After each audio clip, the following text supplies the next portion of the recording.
তারা সেখানে চিকিৎসা নিয়েছেন। সেরকম চিকিৎসা বাংলাদেশের আনাচে কানাচে অনেক হসপিটালে চিকিৎসা নিয়েছেন। সেই সব হসপিটাল থেকে এক একজন ছাত্রের গার্জিয়ানকে 5 লক্ষ, 3 লক্ষ, 7 লক্ষ, 2 লক্ষ, 1 লক্ষ টাকার কোনো বিল নাই, সবই হচ্ছে 1 লক্ষ টাকার উপরে।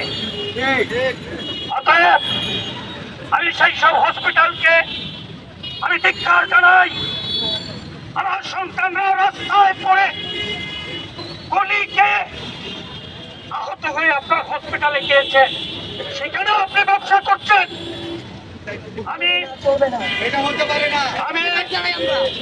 কম্বাইন্ড হসপিটালের চেয়ারম্যান, আমি কম্বাইন্ড হসপিটালের পক্ষ থেকে জানাচ্ছি, সকল হসপিটালকে বলছি, আপনাদের যতটুকু বিলের প্রয়োজন তার 1 টাকা যদি বেশি নেন, আমি মনে করি শহীদদের রক্তের সাথে বেইমানি করা হবে।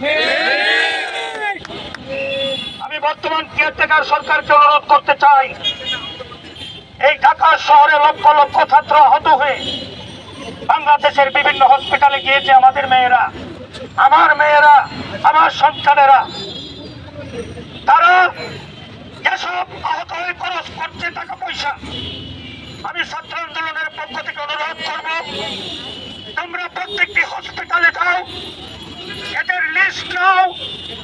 এরা অনেকেই টিউশনি করে, অনেকেই লজিং থাকে, অনেকেই হলে থাকে।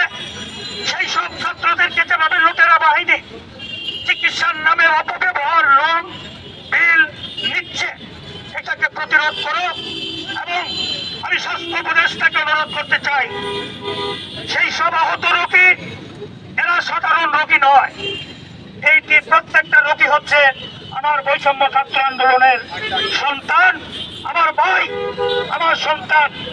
অতএব আমি অনুরোধ করছি স্বাস্থ্য উপদেষ্টাকে, আপনি সেই সব ছাত্রদের, আমি দেখে আসছি পপুলারি কালকে 47 লক্ষ টাকার একটি বিল আমাকে এক ছাত্র সে তার বিলের কায়দায় দেখিয়েছে, যা 5 লক্ষ টাকা হওয়ার কথা নয়। অতএব আমি স্বাস্থ্য উপদেষ্টাকে অনুরোধ করব, বৈষম্য ছাত্র আন্দোলনের এক একজন ভাইকে দিয়ে প্রত্যেকটি হসপিটালে সমন্বয় করার সুযোগ দেন, আমার আহত সন্তানদেরকে সুচিকিৎসা পাওয়ার ব্যবস্থা করে দেন। এটি আমি ছাত্র সমাজের পক্ষ থেকে, জনতার পক্ষ থেকে আমি আমাদের স্বাস্থ্য উপদেষ্টা নবগঠিত উপদেষ্টা মণ্ডলীর ছাত্র উপদেষ্টার এবং আমার স্বাস্থ্য উপদেষ্টাকে অনুরোধ করছি সেই ব্যবস্থা গ্রহণ করার জন্য। আমি আরেকটি অনুরোধ করতে চাই আমাদের স্বরাষ্ট্র উপদেষ্টাকে, আপনি বলছেন শেখ হাসিনা দেশে আসবে না,